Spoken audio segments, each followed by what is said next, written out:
Johnny here. Right now I'm in Kashmir, that fabled earthly paradise at the northern tip of the Indian subcontinent. The beauty of Kashmir has never been in doubt.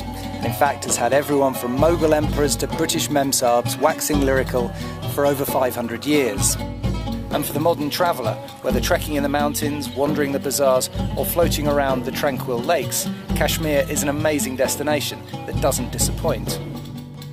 But since the violent insurrection that started in the 80s, ran right the way through the 90s and cost over 60,000 lives, what most people want to know is it safe to now travel here? Although I of course can't give a definitive answer to that, there are a few things I can say.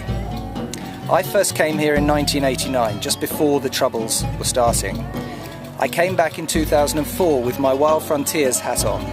What I wanted to see was whether the much-lauded peace that was being talked about in the press was actually playing out on the ground, and whether the risks of bringing people were now acceptable.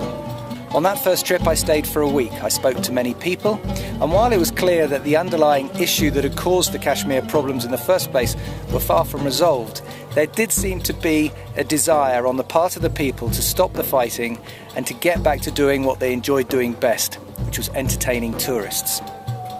So, in 2005, I brought my first group, and Wild Frontiers has been bringing groups and tailor-made travellers here ever since. Personally, I've been back another 4 times, and every time I come, I get this greater sense of optimism that things are improving all the time.